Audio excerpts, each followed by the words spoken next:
Assalamualaikum warahmatullahi wabarakatuh. Alhamdulillahi rabbil alamin.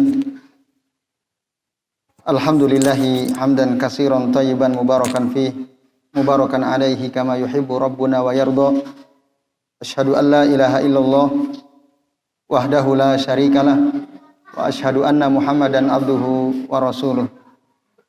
Allahumma salli wa sallim wa barik ala Muhammad wa ala ali Muhammad kama sallaita wa barakta ala Ibrahim wa ala ali Ibrahim fil alamin innaka Hamidum Majid. Rabbi shrah li sadri wa yassir li amri wa hlul 'uqdatam min lisani yafqahu qawli, amma ba'du. Bapak-bapak dan ibu-ibu serta hadirin hadirat sekalian, a'azani Allah wa iyyakum ajmain.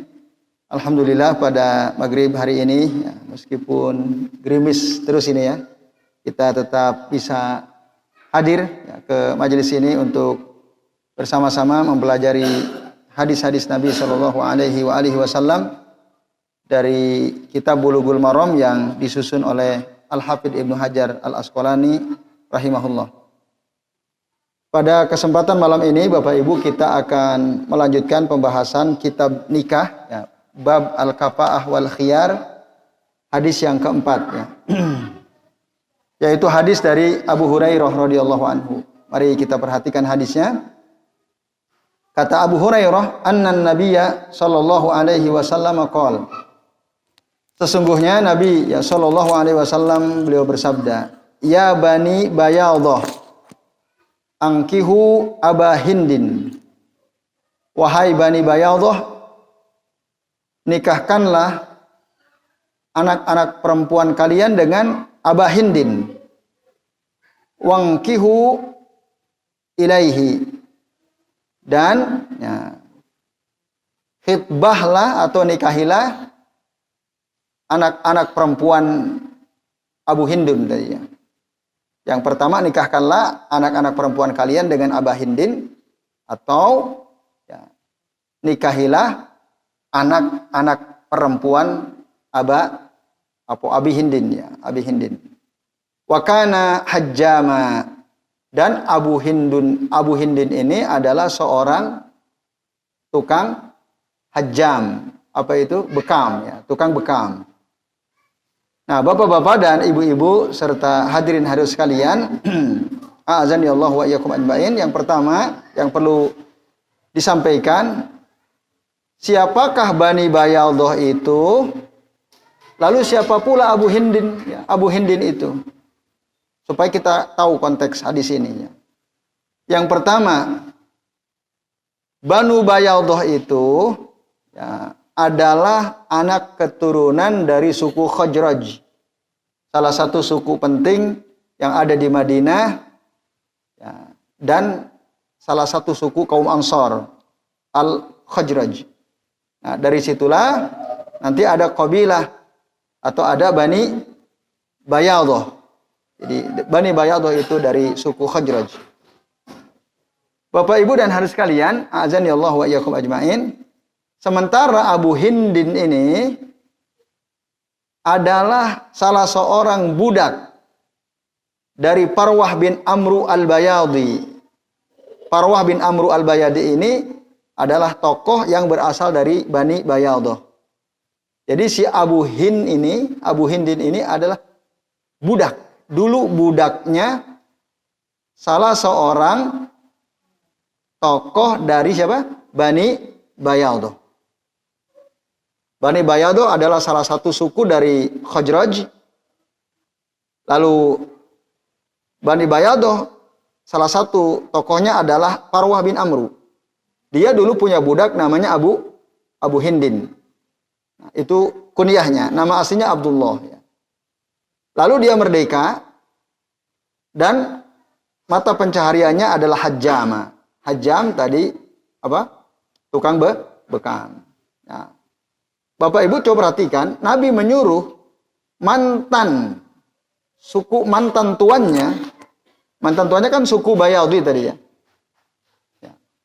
Rasul menyuruh suku Bayadhah atau Bani Bayadhah untuk menikahkan putri-putri mereka dengan Abu Hindin. atau menikahi putrinya Abu Hindin. Nah, ini Bapak Ibu dan hadis sekalian. Maka hadis ini menunjukkan dalilun ala anna al-kafa'ata fin nasab wa fil mihnati ghairu mu'tabarah fin nikah ya. Jadi kafa'ah atau satu kufu dari sisi nasab dan dari sisi profesi itu tidak dianggap dalam pernikahan. Jadi bukan sesuatu yang diperhatikan dalam pernikahan. Karena Rasul menyuruh tadi ya, suku mantan tuan dari si budak yang bernama Abu Hindin tadi untuk menikahkan anak perempuan mereka dengan Abu Hindin. Nah, ini artinya sama aja. Baik dari sisi nasab, Abu Hindin nasabnya dulu seorang budak. Bani Bayadah adalah tuan dari Abu Hindin. Tapi Rasul nyuruh nikahkan anak kalian kepada Abu Hind. Dan sebaliknya atau nikahi putri-putri Abu Hind oleh kalian. Di sisi yang lain, pada waktu yang sama, Abu Hindin ini adalah seorang tukang bekam yang dianggap rendah. Ya, profesi rendahan. Yang dianggap profesi rendahan kala itu. Ya. Ini hadis rawahu Abu Daud wal Hakim dengan sanad yang jayyid ya.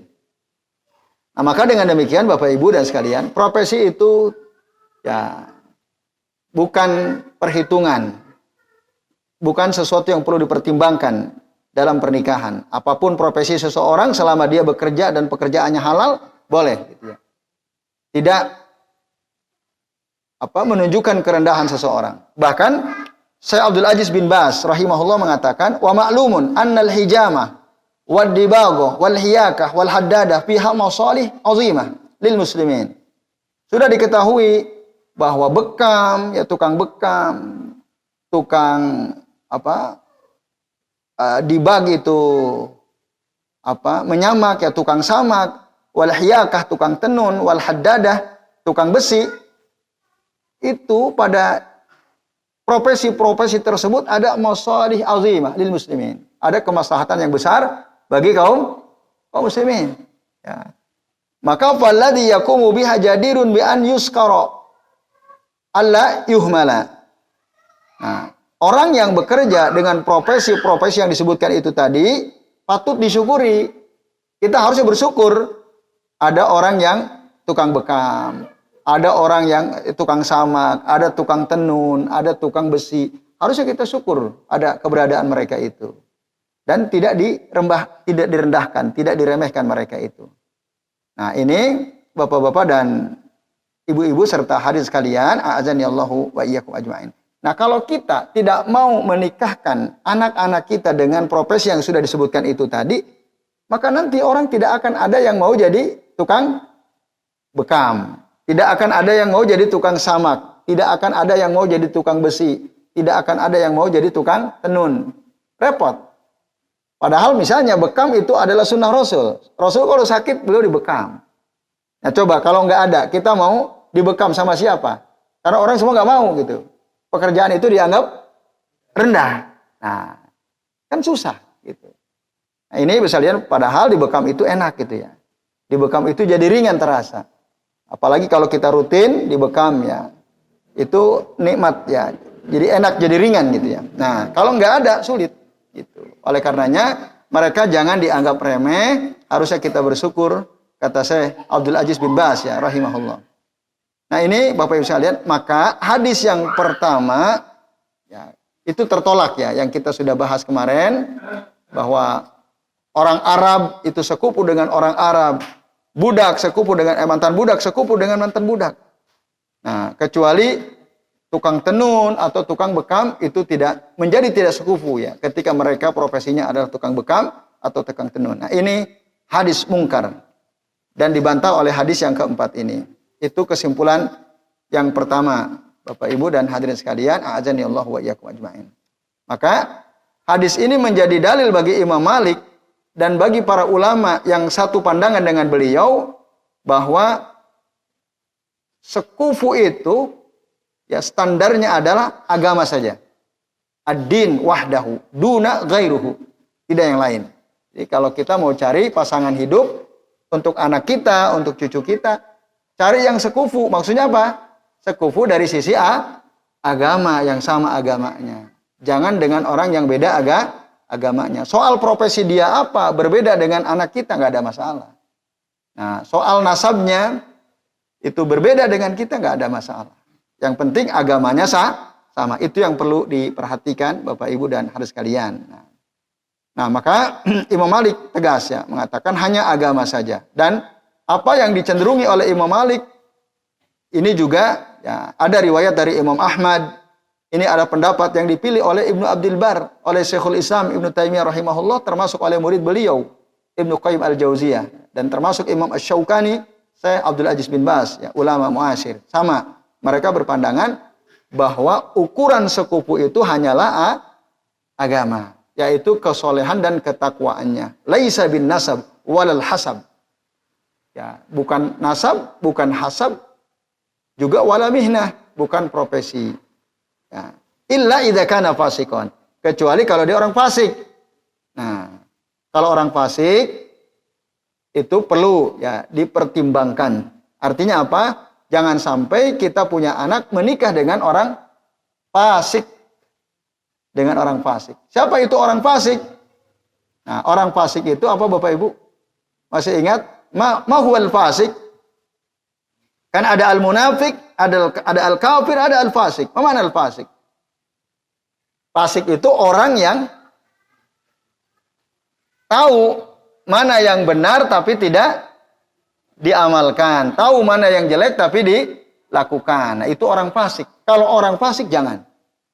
Ya, maka orang yang sering melanggar larangan-larangan syariat Islam itu jangan.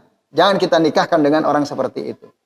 Ya, orang yang kesehariannya selalu berbuat maksiat, padahal dia tahu ya mana yang benar, itu kalau bisa jangan dinikahkan dengan orang tersebut. Jadi tidak pantas seorang laki-laki yang baik menikah dengan seorang wanita yang fasik, dan tidak pantas seorang wanita yang terjaga yang baik dinikahi oleh laki-laki fasik. Nah, ini Bapak Ibu dan hadirin sekalian, azani Allah wa iyyakum ajmain. Jadi fasik itu perlu dijauhi. Nah, sementara selain itu boleh gitu. Yang penting agamanya. Dalilnya kemarin jelas ya, surah Al-Hujurat ayat ke-13 ya. Inna akramakum indallahi atqakum. Nah, Bapak Ibu dan sekalian, maka ya, syariat Islam menunjukkan annal basyara fi mizanil Islam hukmuhu jinsun wahidun. La yafdulu ba'duhum ba'dha illa bittaqwa. Ayat 13 dari surah Al-Hujurat tadi menunjukkan dalam timbangan Islam manusia itu sama gitu. Sama, satu jenis. Tidak ada yang lain lebih utama daripada yang lain kecuali takwanya. Apakah orang kaya lebih utama dari orang miskin? Tidak. Ya. Apakah orang yang hasabnya bagus dengan yang hasabnya biasa saja lebih utama? Tidak juga. Apakah orang yang kerja kantoran dengan orang yang kerja di lapangan beda? Tidak. Sama semua. Ya. Yang membedakan kita adalah ketakwaan kita. Itu Bapak Ibu dan hadirin sekalian, a'azani Allah wa iyyakum ajmain. Itu kata Allah Ta'ala dalam surah Al-Hujurat ayat ke-13. Nah, oleh karenanya setiap kaum muslimin di hadapan hukum Allah itu sama, mereka bersaudara. Ya. Walaupun nasabnya, hasabnya, warnanya itu mungkin berbeda-beda, tapi itu tidak menjadi sebuah keutamaan kecuali sekali lagi ketakwaannya. Nah, ini bapak-bapak dan ibu-ibu ya serta hadirin sekalian, a'azani Allah wa iyyakum ajmain. Penjelasan hadis yang keempat. Lalu yang kelima, Bapak Ibu dan hadirin sekalian, ya, hadis dari Aisyah radhiyallahu anha. Beliau berkata, qalat khuyyirat bariratu ala zawjiha hina ataqat, muttafaqun alaih fi hadisin tawil. Dalam hadis yang panjang, ya, ada ceritanya yang kita sudah pernah singgung dulu ya. Jadi ada seorang hamba sahaya Barirah milik suatu suku. Nah, dia mau membebaskan dirinya tapi tidak sanggup, waktu itu minta tolong kepada Aisyah radhiyallahu anha dan oleh Aisyah dibayar. Dan al-wala uliman a'taqa. Waktu kita membahas tentang warisan ya. Wala itu bagi orang yang membebaskan budak. Nah, budaknya itu Barirah dibebaskan oleh Aisyah radhiyallahu anha. Barirah itu sudah punya suami. Semasa dia jadi budak punya suami namanya Mugis. Nah, namanya siapa? Mugis. Nah, Lalu bapak-bapak dan ibu-ibu serta hadirin sekalian, a'azanillahu wa iyyakum ajmain. Nah, ketika Barirah dibebaskan oleh Aisyah radhiyallahu anha, maka status dia bukan lagi budak. Tapi suaminya belum bebas. Masih seorang budak dari Abu Ahmad bin Jahas al-Asadi. Nah, itu. Ketika seorang hamba sahaya wanita bebas menjadi ya mu'tiqat au hur, ya minal hur, ya, orang merdeka, oleh Nabi si Barirah ini diberikan al-khiyar. Nah, ini kita udah masuk bab khiyar ya. Khiyar itu apa? Pilihan, memilih. Maka khuyirat Barirah ala zawjiha hina ataqat. Si Barirah ini diberikan pilihan oleh Nabi ya, untuk apakah dia bertahan dengan suaminya ketika dia dimerdekakan atau pisah, al-fasakh, pisah atau baqiyat ma'a zawjiha. Nah, ini Bapak Ibu dan sekalian, a'azani Allah wa iyyakum ajma'in. Kemudian dalam hadis riwayat Imam Muslim disebutkan ya, masih dari Aisyah, anna zawjaha kana abdan. Suami dari Barirah ini seorang budak. Wa fi riwayatin anha kana hurran. Tapi dalam riwayat yang lain, Mugis itu adalah orang merdeka. Wal awwalu asbat. Tapi riwayat yang mengatakan Mugis adalah seorang budak itu lebih kuat. Bahkan dalam hadis riwayat Abdullah bin Abbas radhiyallahu anhuma dari kitab Sahih Bukhari disebutkan annahu kana abdan. Mugis ini adalah seorang budak. Itu yang kuat, sekalian. Nah, ada beberapa kesimpulan penting Bapak Ibu dan hadirin sekalian, rahimani wa rahimakumullah. Nah, yang pertama, hadis ini menunjukkan seorang budak yang sudah dimerdekakan itu dia mendapatkan hak khiyar, memilih apakah terus berlanjut ya, menjadi istri suami yang masih menjadi budak atau dia mau berpisah dengan si suaminya itu karena suaminya masih menjadi budak. Itu satu. Yang kedua, hadis ini menunjukkan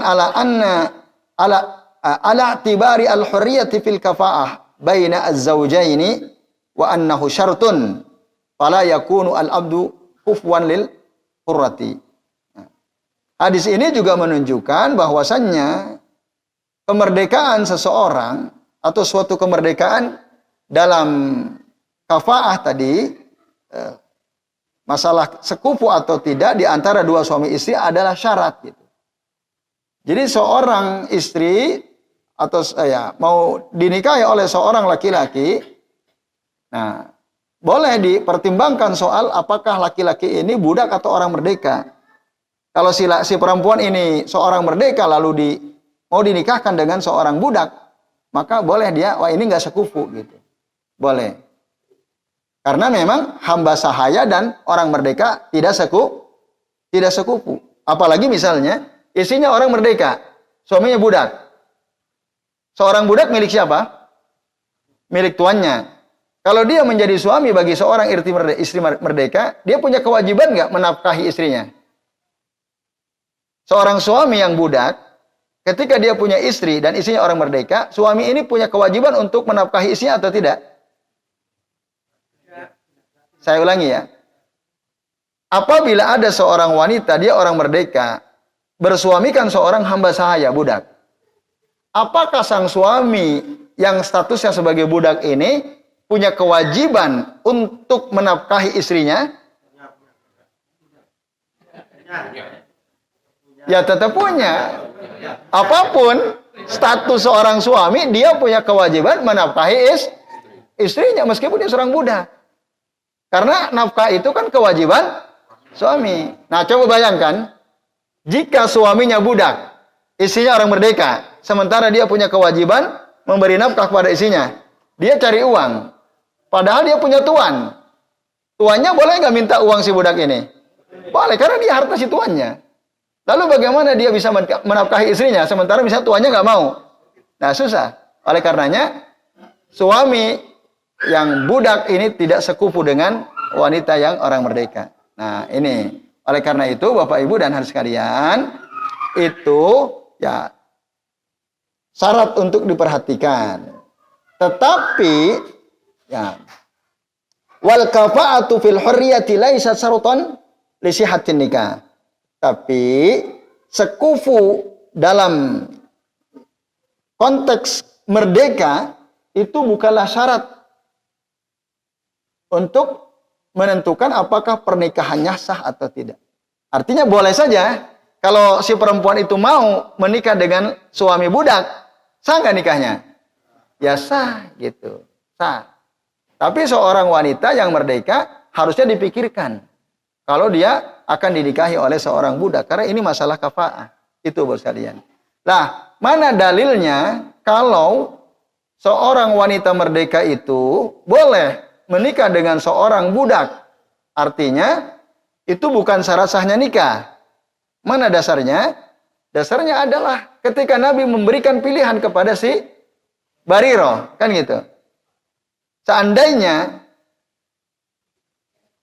budak dan orang merdeka itu menjadi syarat, harus sama-sama orang merdeka itu menjadi syarat sahnya pernikahan, maka tidak mungkin Nabi memberikan pilihan kepada si Barirah kan? Ya atau tidak? Nah, itu. Kalau itu bukan syarat bahwa nikah itu harus sekufu, budak ya sama budak, orang merdeka sama orang merdeka. Pasti Nabi udah tidak akan memberi pilihan. Udah kamu udah lepas dari suamimu karena dia budak. Tidak.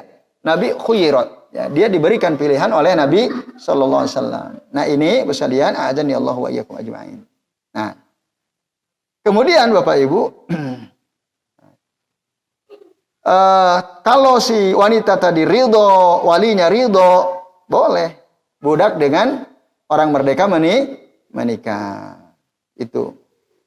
Kemudian Abdullah bin Abbas radhiyallahu anhuma beliau mengatakan, anna zauja Barirah kana 'abdan yuqalu lahu Mughis. Suami dari si Barirah ini adalah seorang hamba sahaya. Namanya siapa? Mughis. Ka'anni anzuru ilaihi yatufu khalfaha yabki wa dumu'uhu tasilu ala lihyati. Jadi kata Abdullah bin Abbas, aku melihat si Mughis ini ya pernah dia tawaf. Ya, maksudnya mengelilingi si Barirah atau berjalan terus di belakang si Barirah, ngikutin Barirah. Kemana Barirah pergi diikuti oleh Mughis. Siapa Mughis? Suaminya kan. Tapi waktu diberikan pilihan, Barirah milih apa? Dia milih lepas dari Mughis. Ya udah, itu menjadi ketika dia memilih, saya mau lepas dari suami saya karena dia sebagai budak. Itu otomatis lepas. Gitu. Karena itu pilihan dia. Nah, ketika sudah lepas, karena Mughis ini masih cinta kepada Barirah, maka setiap kali Barirah jalan diikuti oleh Mughis dari belakangnya. Dan kata Abdullah bin Abbas, ya, yatufu khalfaha yabki wa dumu'uhu tasilu ala lihyati. Sambil nangis si Mughis ini sampai air matanya itu ya membasahi jenggotnya. Wah, sedih banget ya. Ditinggal istrinya. Istrinya nggak mau lagi sama suaminya Mughis. Diikuti kemanapun dia pergi sambil menangis. Lalu Rasul bertanya kepada Abdullah bin Abbas, ya, apa kata Nabi? Oh maaf, ini kalau di sini katakan qalan nabiyyu li Abbas. Nabi berkata kepada pamannya Al-Abbas, ya Abbas, alla ta'jaba min hubbi Mughisin Barirah. Wahai Abbas, tidaklah engkau takjub dari cintanya Mughis kepada Barirah. Wa min bugdi Barirah Mughisan, dan dari kebencian Barirah terhadap Mughis. Jadi di satu sisi Mughis sangat mencintai Barirah, di sisi yang lain Barirah benci sama Mughis. Aneh tidak itu? Aneh ya. Aneh, yang satu sangat mencintai, yang satu sangat membenci. Kok bisa gitu? Nah, ini sesuatu yang ajab ya. Mengherankan gitu. Harusnya tidak demikian. Nah, lalu akhirnya Nabi bertanya kepada si Barirah, "Lau raja'tihi." Seandainya kamu rujuk kepada Mughis. Mungkin Nabi kasihan juga kan? Lihat Mughis nangis terus ya, ngikutin Barirah. Kata Nabi, "Lau raja'ti." Seandainya kamu mau rujuk tuh sama Mugis, apa kata Barirah? Faqalat, ya Rasulullah, ta'muruni, apakah engkau menyuruh aku? Kalau disuruh Nabi lain masalahnya. Ya kan? Kalau Nabi nyuruh, apa kira-kira jawaban Barirah? Sami'na wa ata'na, kalau disuruh. Ya kan? Atamuruni, kata Barirah, apakah engkau menyuruh aku ya Rasulullah? Qala, innama ana asfa'u. Kata Nabi, tidak. Saya hanya sebagai perantara saja. Ya, perantara antara dirimu dengan Mugis. Karena Rasul melihat fakta bahwa si Mugis itu kasihan, merana sekali gitu ya. Nah, lalu apa jawaban Barirah? Qalat la hajata li fihi. Aku sudah enggak butuh kepada Mugis. Nah, jadi sudah enggak cinta sama Mugis. Nah, wah sakit itu ya. Nah, tapi itu sesuatu yang dibolehkan dalam syariat Islam. Karena masalahnya si Mugis ini adalah seorang budak. Nah, ini Bapak Ibu dan hadirin sekalian, a'azani Allah wa iyyakum ajmain. Nah, maka jumhur ulama menyimpulkan berdasarkan hadis ini, seorang budak wanita kalau dia dibebaskan sementara dia punya suami juga seorang budak, maka si wanita itu punya hak untuk memilih. Bisa dipahami itu? Punya hak untuk memilih. Mau dilanjut atau mau putus. Itu kalau suaminya budak. Tapi jika suami si wanita yang tadinya budak lalu dibebaskan itu adalah orang merdeka, apa hukumnya?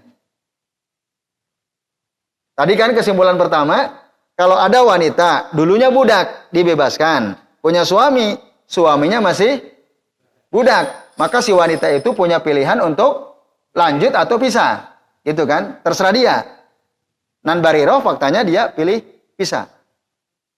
Lalu pertanyaannya adalah bagaimana jika suami dari si wanita yang tadinya budak lalu dimerdekakan itu adalah orang merdeka? Adalah orang merdeka. Apakah si wanita yang tadinya budak menjadi orang merdeka itu tetap punya hak khiar atau tidak? Kenapa? Nah, tidak karena bukan budak, betul sekali. Tadi kan budak karena suaminya masih budak. Tapi kalau suaminya orang merdeka, punya istri seorang hamba sahaya, lalu istrinya dibebaskan oleh orang lain, boleh nggak si istri ini cerai dari suaminya? Tidak boleh. Gitu. Dia nggak punya hak khiar. Udah saya mau cerai saja sebulan. Padahal dia orang merdeka. Nah, jumhur ulama mengatakan tidak. Kalau laki-lakinya orang merdeka. Mungkin nggak Bapak Ibu, pernikahan yang lakinya orang merdeka, perempuannya seorang budak? Mungkin itu terjadi. Gitu. Nah ini Bapak sekalian, bahkan kalau tuan yang punya budak wanita, boleh nggak menggauli budaknya sebagaimana dia menggauli istrinya? Boleh, dan dia menjadi istrinya kan gitu. Nah, maka ketika si budak wanita ini dibebaskan, dia tidak punya hak khiar. Gitu. Ini menurut jumhur. Walaupun ada sebagian ulama seperti Abu Hanifah, Imam As-Tsauri, Sufyan As-Tsauri mengatakan sama aja. Baik suaminya budak atau orang merdeka, ketika perempuan yang tadinya budak dimerdekakan, dia punya hak khiar. Sama. Tapi dalilnya mana? Dalilnya adalah hadis yang tadi yang di bawahnya. Dari Muslim, dari Aisyah. Ya. Kana hurran. Ya, dulu si Mugis itu hurran. Tapi tadi diterangkan wal awwalu asbat. Riwayat yang mengatakan si Mugis ini budak itu lebih kuat. Sehingga pendapat Abu Hanifah, pendapat Imam Sufyan Ats-Tsauri ini pendapat yang marjuh, lemah. Yang mengatakan sama gitu. Seorang wanita yang tadinya budak dimerdekakan punya hak mutlak untuk meneruskan atau berpisah. Nah itu enggak benar. Itu marjuh riwayatnya.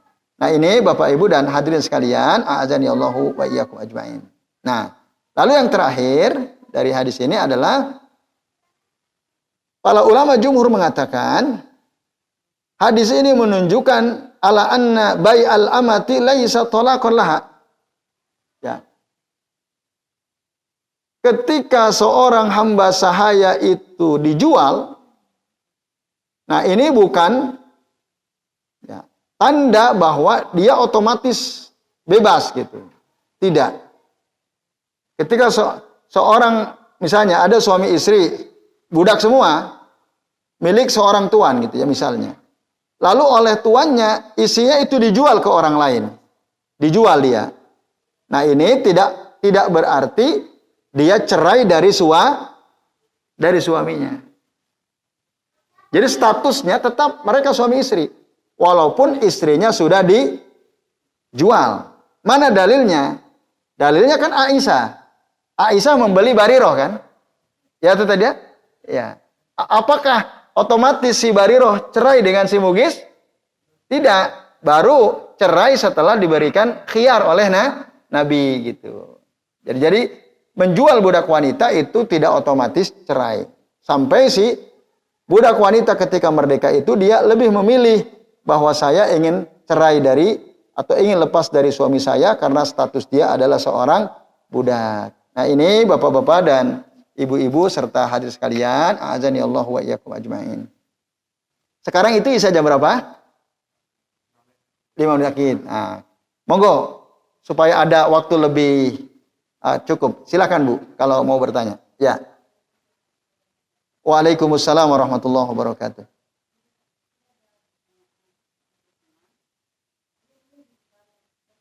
Ya.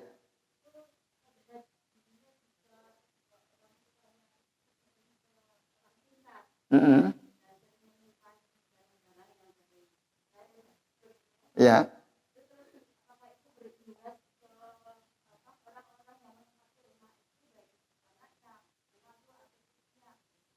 Ya.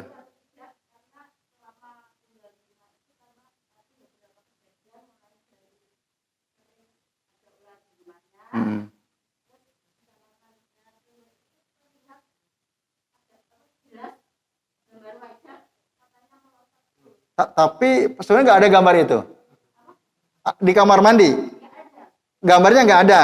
Tapi penghuni rumah itu sering lihat ada gambar istrinya.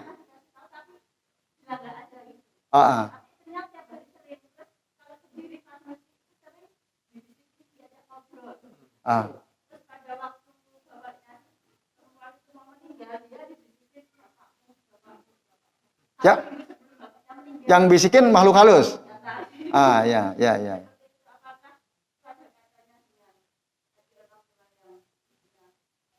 Sering. Ya.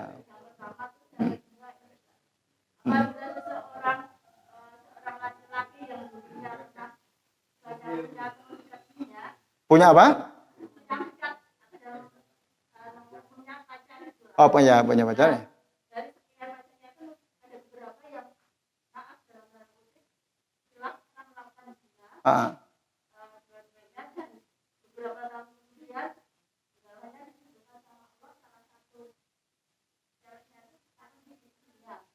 Yang salah satu pacarnya itu.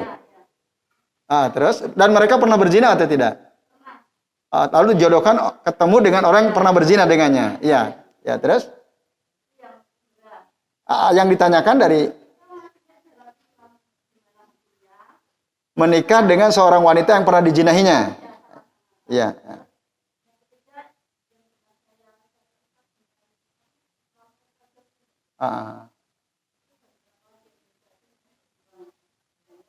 Ada istilah Islam ortodok gitu ya. Ya.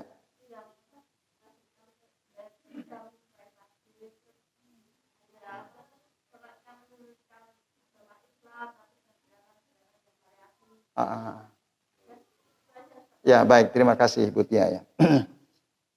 Yang pertama ya, kalau orang tua sering datang ke dukun ya, sering inilah apa? Dia punya guru dukun gitu ya. Orang pintar kalau ada masalah, bahkan mungkin dia dikasih juga gitu ya.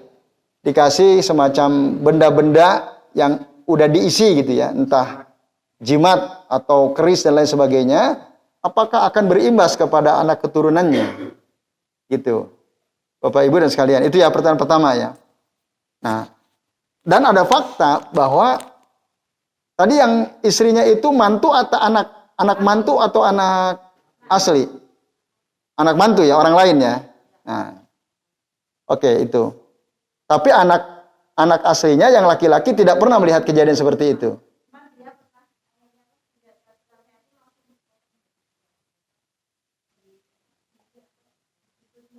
Oh,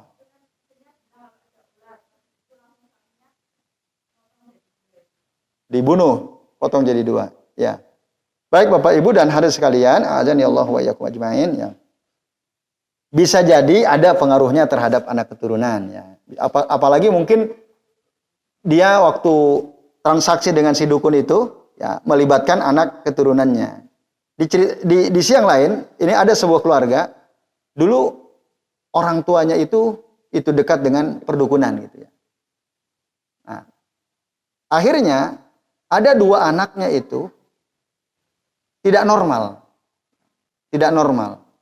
Laki-laki semua anaknya ada 5 apa 6 gitu ya. Dua dari anaknya itu nggak normal. Bahkan yang salah satunya itu dipasung. Tahu dipasung ya? Dia kalau keluar ngeri gitu. Nah, yang satu lagi kadang normal, kadang nggak normal gitu. Nah, konsen. Ya, itu ya. Kesalian. Nah, itu bisa jadi emang ada pengaruh. Mungkin dijadikan tumbal ya oleh orang tuanya. Bisa jadi ada pengaruh. Bisa diruqyah. Bisa dihilangkan dengan cara diruqyah. Tidak apa? Kalau diruqyah.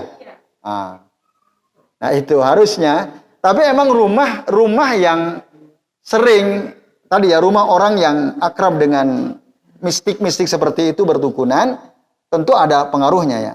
Kecuali kalau kita masuk ke rumah itu, lalu kita tahu doanya ya untuk memproteksi diri kita dan mengusir jin atau syaitan itu dari rumah tersebut. Kan Nabi pernah mengajarkan satu doa ya. Kalau kamu mampir di suatu tempat ya. Kemudian summa qol, lalu dia mengatakan a'udzu bikalimatillahi tammah min syarri ma khalaq. Aku berlindung dengan kalimat-kalimatmu yang sempurna ya Allah dari keburukan makhluk yang engkau telah ciptakan. A'udzu bikalimatillahi tammah min syarri ma khalaq. Maka lam yadurhu syai'un hatta yartahila dzalikal makan. Tidak akan ada yang bisa membahayakan orang yang membaca doa itu sampai dia meninggalkan tempat itu.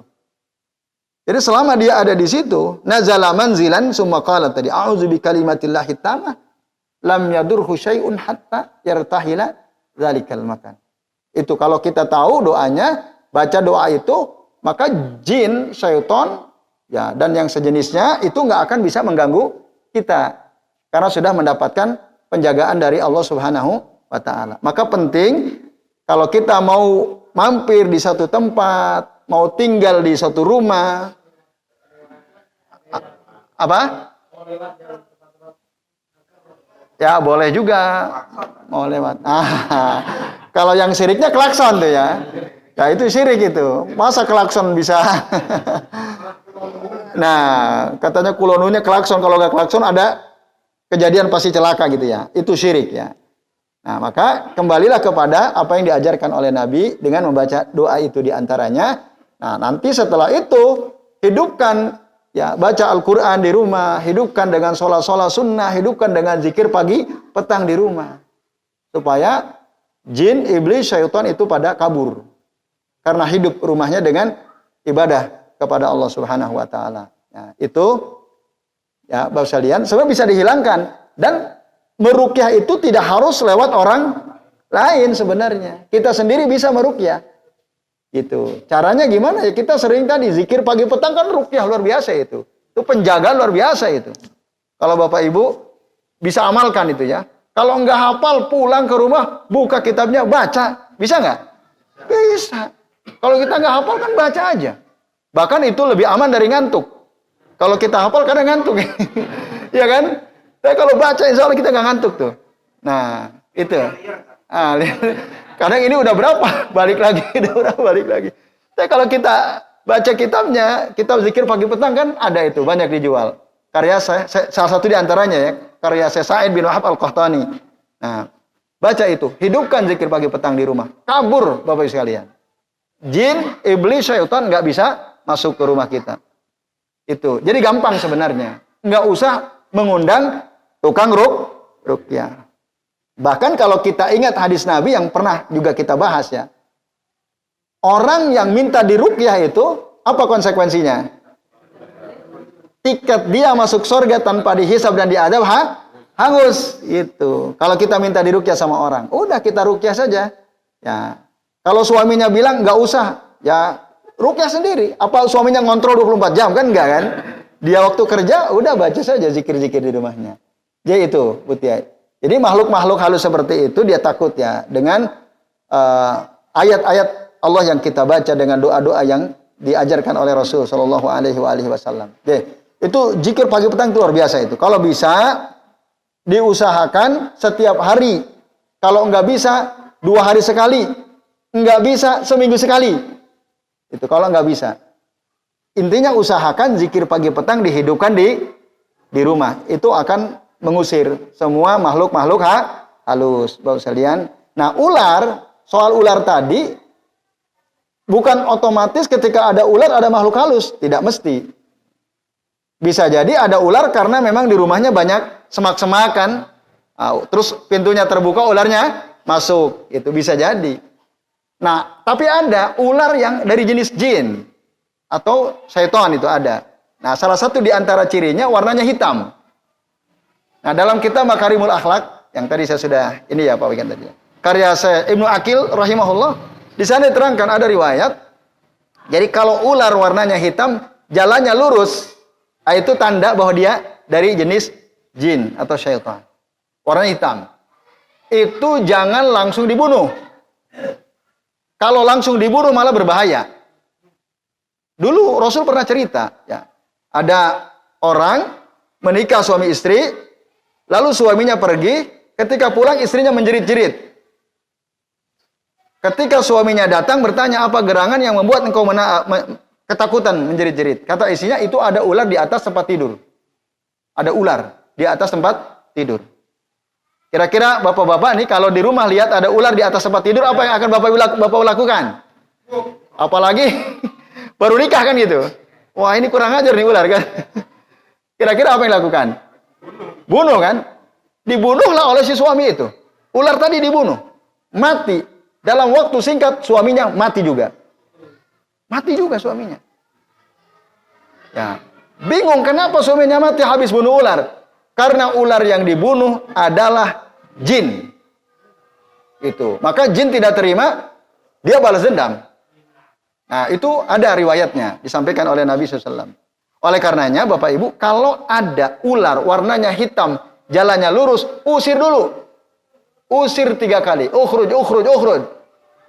Nah, keluar kamu. Nah, kalau enggak, 3 kali sudah kan kita udah enggak zolim tuh. Kita udah nyuruh dia keluar kan. Lah kok dia masih bertahan, boleh dibunuh. Dan saya pernah mengalami itu di rumah ini. Dulu saya ngontrak di sini, depan rumah. Iya. Itu saya waktu hari Ahad ngisi kajian di Lumpuyangan. Waktu di tengah-tengah gini, isi saya telepon, ada ular. Saya udah pernah cerita gitu, kalau ada ular hitam itu jangan dibunuh. Langsung saya hentikan, saya pamit, pulang cepet-cepet. Betul, masih ada di tembok, diem dia. Itu waktu si Musa baru lahir itu ya. Iya, masih kecil. Itu ini memang lurus gitu jalannya. Saya usir, keluar kamu, keluar. Ternyata mau dia keluar. Mau keluar, mau naik lewat pintu samping, mau naik ke atas. Saya giniin pakai sapu. Akhirnya dia turun ke bawah lewat lubang itu, langsung tak cari, langsung hilang. Langsung hilang itu ular. Apa? Apanya maksudnya? Nah, itu ya, itu jangan langsung dibunuh. Tapi kalau ular jenis yang lain boleh dibunuh karena dia minal poisik ya. Khamsun minal poisik, salah satu di antaranya adalah al-af'a, ular itu boleh dibunuh. Enggak mati kan suaminya? Habis bunuh ular, berarti itu bukan jin, aman gitu ya. Jadi itu. Iya, hitam semua. Ada yang mengatakan nanti di kepalanya ada titik putih. Ada nanti. Tapi yang paling gampang, jalannya aja, lihat jalannya. Jalannya itu enggak gini. Lurus jalannya. Itu, ya. Ya itu, sekalian ya. Jadi intinya memang baca zikir-zikir, dihidupkan zikir di rumah. Terus Islam ortodoks, saya nggak paham itu. Ortodok itu maksudnya apa ya? Ya, Oke, terus satu lagi apa tadi? Nanti ya. Ini kayaknya waktunya udah habis nih ya. Jadi insya Allah nanti 2 lagi. Tadi satu Islam ortodok, yang kedua apa tadi? Ajina, ya oke. Nanti ya, Bu Tia ya. Insya Allah kita akan lanjut pada pekan yang akan datang karena waktunya sudah Isya. Jadi kita akhiri dulu ya. Nah, sementara mari kita akhiri kajian kita pada malam hari ini dengan membaca doa kafaratul majlis. Subhanakallahumma wa bihamdika asyhadu an la ilaha illa anta astaghfiruka wa atubu ilaik. Mohon maaf bila ada kesalahan. Wassallallahu ala Muhammadin wa ala alihi wa sahbihi wa baraka wa sallama alaihim ajmain. Billahi taufiq wal hidayah. Wassalamualaikum warahmatullahi wabarakatuh.